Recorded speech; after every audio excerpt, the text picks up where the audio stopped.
Depuis 2 décennies, la Côte d'Ivoire, jadis considérée comme havre de paix, au point de donner le nom du père fondateur au prix international de la paix, connaît des remous sociopolitiques. Pendant que l'aspiration de tous les Ivoiriens en ces temps est focalisée sur le retour de la paix, l'Intelligent TV rencontre Imam Donoton Coulibaly à travers sa tribune, à vous la parole, pour savoir la contribution possible des guides religieux et chefs traditionnels dans ce processus tant laborieux. Qui est Imam Donoton Coulibaly? Bismillahirrahmanirrahim. Allahumma salli ala Muhammad wa ali Muhammad amma ba'd. Je me présente à l'état civil, c'est Coulibaly Donoton Adama, imam conférencier, conseiller religieux. Comment êtes-vous devenu imam? En effet, je suis dans une mosquée. Donc, je fais partie des imams de cette mosquée. Parce que dans la logique islamique, pour une mosquée, il doit avoir au moins 3 ou 4 imams. Donc, je fais partie des vices des imams de la mosquée où je suis, où j'anime les conférences.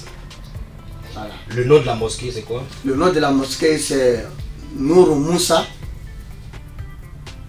de la commune d'Aboboka, au quartier Banco 1. Quelle est votre responsabilité en tant que guide religieux? Bon, c'est de promouvoir la dignité humaine, la responsabilité humaine, inculquer à mes fidèles et à l'ensemble du peuple ivoirien une éducation religieuse qui est basée sur la foi et la croyance et sur la moralité d'une très bonne société pour le bien-être de chacune et chacun des fils et filles de la Côte d'Ivoire et habitants. Est-elle facile à porter? Je vous avoue que c'est pas facile parce que en toute chose, en tout acte, d'autres vous saisissent positivement, d'autres ils ne vous comprennent pas. La tâche d'un guide religieux n'est pas facile en soi, mais avec la pratique et les années d'espérance, je crois bien que Dieu saura nous faciliter la tâche du guide religieux en Côte d'Ivoire. Quel sens donnez-vous aux mots réconciliation et cohésion sociale? Merci de m'avoir donné cette opportunité de parler sur la cohésion sociale et sur la réconciliation nationale. En effet, depuis une décennie, la Côte d'Ivoire, notre belle patrie à nous tous, dont nous avons le seul héritage commun qu'est la Côte d'Ivoire. La cohésion sociale doit être une sincérité dans nos vocabulaires et dans nos attitudes, dans nos quotidiens, en famille, dans nos bureaux. La cohésion sociale ne devrait pas être seulement que des 20 mots, mais nous devrons poser les actes pour consolider cette cohésion sociale, pour consolider cette réconciliation nationale, en posant les actes forts des références nationales et mondiales. Appartenez-vous à une corporation qui se soucie de la paix et cohésion sociale? En tant que guide religieux, en réalité, mon rôle, c'est de prôner la cohésion sociale, la réconciliation nationale. En ce qui me concerne, on n'est pas dit de contre-vérité. Je suis à côté d'un mouvement citoyen appelé GPS, Génération et Peuple Solidaire, dont le président, l'ancien président de l'Assemblée nationale de Côte d'Ivoire, M. Guillaume Soro, exilé politique actuellement. Je suis proche de ce mouvement et je prends le pardon, la cohésion sociale à travers mes vidéos quotidiennes. Vous vous réclamez militant de GPS, Génération et Peuple Solidaire, alors que ce parti politique a été dissous en Côte d'Ivoire. Je ne suis pas un homme politique, mais mon rôle, ma lutte aux côtés de GPS, c'est une lutte contre l'injustice, contre l'oppression. Le GPS a été dissous, oui c'est vrai, mais c'est une décision politique. Je crois bien que par la volonté d'Allah, Dieu saura inspirer sa sagesse à ceux qui sont là actuellement pour qu'un jour le GPS trouve une liberté de ses actions politiques en Côte d'Ivoire, pour une vraie démocratie en Côte d'Ivoire, pour l'égalité et la justice politique en Côte d'Ivoire. Quelles sont les missions que vous vous assignez personnellement pour que votre pays, la Côte d'Ivoire, soit réconcilié pour de bon? Le rôle que je me suis fixé en tant que guide religieux, c'est de prôner le pardon, la réconciliation nationale et la paix. Voyez-vous, le mot pardon est un mot divin. Le pardon est facile à dire, mais difficile en pratique. Le mot pardon, c'est accompagné avec les actes. Attaquer des croyants musulmans ou attaquer des croyants chrétiens, chaque jour, ou chaque vendredi, ou chaque dimanche pour les chrétiens, nous partons dans nos églises, nous partons dans nos mosquées pour aller demander le pardon du Seigneur. Nous voulons que le Seigneur nous pardonne. Alors que nous, à notre tour, nous n'opposons pas les actes du pardon à nos prochains. Mais aussi fixé pour promouvoir le pardon sincère aux Ivoiriens, pas le pardon d'hypocrisie. Le pardon sincère, car si une société où il n'y a pas de pardon sincère, il ne peut pas avoir de postérité, le développement durable pour cette nation, pour cette société. Surtout la Côte d'Ivoire a besoin du pardon dans tous les sens positivement. Quelle a été votre contribution à l'apaisement du climat sociopolitique en Côte d'Ivoire depuis l'an 2002 à la rébellion jusqu'à ce jour? J'avoue que dans le mois de carême de cette année, pour ceux qui savent, j'avais fait une vidéo pour demander au chef de l'État, son Excellence, M. Ouattara Alassane, de libérer les prisonniers politiques, de faciliter le retour de tous les exilés. Et je continue de le faire. Je fais des rencontres avec certaines personnes pour que, ensemble, nous nous mettons ensemble pour la bonne marche d'une nouvelle réconciliation nationale. Par contre, quand on dit réconciliation nationale, ce n'est pas dans les verbes que je le dis. Il faut poser les actes. C'est pour cela que j'encourage toujours le chef de l'État à continuer à libérer les prisonniers politiques sans dissection, car nous sommes tous les fils et filles de la Côte d'Ivoire. De faciliter le retour de tous les exilés, le président Guillaume Soro et tous les exilés, pour qu'ensemble, on s'assoie autour d'une table et on discute pour le devenir et l'avenir de la Côte d'Ivoire. En tant que guide religieux, quelle peut être votre contribution à la réconciliation et cohésion sociale? Ma contribution, c'est de parler, d'exhorter, de sensibiliser la classe politique, la classe ivoirienne à un pardon sincère. Voyez-vous, en Côte d'Ivoire, chacun croit qu'il est limpide, chacun croit qu'il est sain. Chacun de nous, nous avons posé les actes qui ont mené la Côte d'Ivoire à des différentes crises. Dans ta guerre religieuse, mon rôle, c'est de parler, de sermonner le peuple ivoirien à un vrai pardon et à une vraie organisation nationale en posant les actes forts pour le bien-être de cette organisation nationale et de cette cohésion sociale. Dans vos différents prêches du vendredi, vous arrive-t-il de faire cas de la cohésion sociale? Oui, je le fais.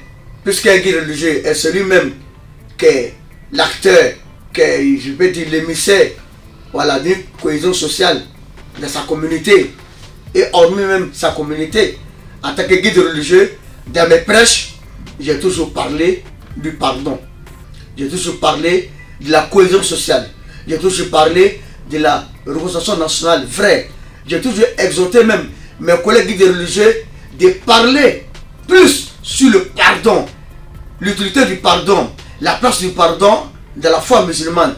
Car Dieu même de la foi musulmane a 99 noms et attribué. Parmi ces 99 noms et attribués, Dieu s'est donné un nom, El Gafour, qui veut dire le pardonneur par excellence. Donc j'ai toujours exhorté, toujours demandé à mes fidèles et aux autres fidèles, qu'ils soient chrétiens ou musulmans, de poser les actes du pardon à son prochain. Quand on vous entend parler, on a l'impression que vous déployez assez d'énergie pour la réconciliation et la cohésion nationale. Êtes-vous à la recherche d'une notoriété quelconque? Toutes mes démarches que j'ai faites, mes démarches, le but, c'est de rassembler les fils et filles de la Côte d'Ivoire. Sans une arrière-pensée. Puisque, je le dis, nous avons un seul héritage commun, c'est la Côte d'Ivoire. En tant que guide religieux, responsable, mature, je ne peux pas être étranger en me décartant et demain, au cas où il y a des actes négatifs, et je parlerai à ce moment, ce n'est pas mon rôle. C'est pour l'amour pour mon pays, c'est pour l'amour pour ma patrie, c'est pour ça que je prends le pardon et je continuerai tant que Dieu me donnera la santé et la longévité. Certains pensent que la réconciliation en Côte d'Ivoire ne peut se faire sans un dialogue franc entre les présidents Alassane Ouattara, Laurent Gbagbo, Henri Konan Bédié et Soro Guillaume. Qu'en pensez-vous? Voyez-vous, les acteurs politiques qui sont le président Henri Konan Bédié, le président Laurent Gbagbo, le président Alassane Ouattara et le président de l'Assemblée nationale Guillaume Soro sont les acteurs politiques. Nous ne pouvons pas parler d'un dialogue sans écarter un de ceux-là. On ne peut pas mettre les trois présidents ensemble et écarter Guillaume Soro. Tous, à ce qui me concerne, mon rôle, c'est d'interpeller le chef de l'État, à qui Dieu a confié la destinée de la Côte d'Ivoire actuellement, à qui Dieu a donné le garant de la Côte d'Ivoire, à mettre en œuvre, en posant les actes forts pour faire revenir tous les exilés. Le président Guillaume Soro rentre et les autres exilés rentrent et ensemble, M. Ouattara, Henri Konan Bédié, Gbagbo, Guillaume Soro et les autres s'asseyent autour d'une table et ils en discutent pour l'avenir de la Côte d'Ivoire. Ça c'est là, nous dirons que la Côte d'Ivoire a gagné le pari de la paix et de la stabilité. Comptez-vous faire une action entre ses adversaires politiques? Quand on s'est dit, on se proclame ambassadeur de la paix, toutes les actions qui peuvent contribuer la paix à une paix durable, on doit dénoncer et décrier. Donc, bientôt, si Dieu le permet, j'ai rencontré des hommes de toutes les zones politiques sans dissection. Parce que moi, c'est la Côte d'Ivoire d'abord et les fils et filles de la Côte d'Ivoire après, pour une belle Côte d'Ivoire meilleure pour le monde et pour la nation humaine. S'il vous est donné de vous adresser à ces 4 personnalités, que direz-vous? Je leur dirai qu'ils s'asseyent ensemble et se repentent. En Côte d'Ivoire, la classe politique n'a pas l'humilité en soi. On n'a jamais vu en Côte d'Ivoire un homme politique s'élever, demander pardon aux Ivoiriens pour ses erreurs. À ma connaissance, le seul homme politique, depuis 2017, a reconnu ses erreurs. Ce n'est pas par la faiblesse, mais par l'humilité et par la responsabilité, qui demande pardon aux Ivoiriens. Même le 27 de ce mois, il a fait une adresse où il a demandé pardon aux Ivoiriens pour ses erreurs. Et il encourage la classe politique à demander pardon au peuple ivoirien, à se repentir. Ce monsieur-là s'appelle Guillaume Soro. Donc je demande au président Gbagbo, au président Alassane Ouattara, de poser les actes forts pour la Côte d'Ivoire. Car demain, ils seront demandés par le Seigneur Allah pour les rôles qu'ils ont joués pour le bien-être de la Côte d'Ivoire. Avez-vous rencontré des gens qui sont contre la réconciliation ou qui ne voient pas les choses de la même manière que vous? Bon, franchement, je n'ai pas encore rencontré une personne qui me dira le contraire, qu'il n'est pas pour la réconciliation nationale. Mais moi, mon souci, on ne peut pas dire, on ne peut pas parler de la réconciliation nationale en laissant certains fils du pays hors de la Côte d'Ivoire. On peut pas parler de la réconciliation nationale en laissant certains fils incarcérés en prison. Parce que quand on parle de la réconciliation nationale, vous êtes d'accord avec moi, mesdames et messieurs, ceux qui sont en prison, ils ont des parents. Ceux qui sont en exil, ils ont des parents qui vivent en Côte d'Ivoire. Chacun de ces prisonniers et de ces exilés, leurs parents souhaitent les voir en Côte d'Ivoire. Le président Gbagbo est rentré. Dieu merci. Ça c'est un signe. Les autres sont rentrés. Mais il y a d'autres qui sont en exil qui rentrent. S'ils rentrent, et ça c'est là, on dira que nous allons poser les vrais actes de la Révolution nationale. Il n'y a pas qu'il n'y a pas des actes posés, mais les actes forts, on attend du régime.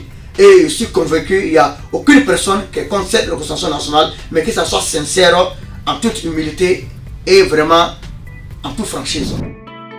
Quel message lancez-vous à la population ivoirienne en général et à la jeunesse en particulier? Je demande au peuple ivoirien d'être endurant, d'être persévérant. C'est une épreuve de la part du Seigneur. Aucun régime est parfait. Regardons-nous droit ou regardons-nous dans nos miroirs. Chacun d'entre nous, nous avons commis des erreurs. Nous sommes tous des victimes. Nous sommes tous les acteurs de cette crise. Ne jetons pas la pierre sur l'autre. En cherchant, en jetant la pierre sur l'autre, on ne va pas se repentir. On ne va pas sortir de cette crise. Chacun de nous, nous sommes tous des fautifs. C'est ensemble, main dans la main, avec une sincérité, avec l'humilité, avec la repentance, que nous allons donner une belle leçon à la génération future qui viendra après nous. Et nous serons les références pour les futures générations, les références pour le monde entier. Pour la jeunesse, je demande à la jeunesse d'être cohérent, d'être responsable, de ne pas se laisser manipuler, utiliser pour les fins politiques. Oui, aucun régime est éternel, tout est éphémère. Houphouët-Boigny, il est où? Il est parti. Toute action humaine est éphémère, toute action humaine est imparfaite. C'est pas à cause de la politique tu vas haïr ton frère. C'est pas à cause de la politique tu vas détester ton frère. C'est pas ça la Côte d'Ivoire. La jeunesse de la Côte d'Ivoire doit être une jeunesse de responsabilité, de maturité, une jeunesse d'exemple où il y a la cohésion sociale, où chacun a son bon politique, mais ensemble on se retrouve pour une belle Côte d'Ivoire, pour un bon vivre ensemble, pour une cohésion totale pour chaque Ivoirien et chaque Ivoirien et habitant de la Côte d'Ivoire.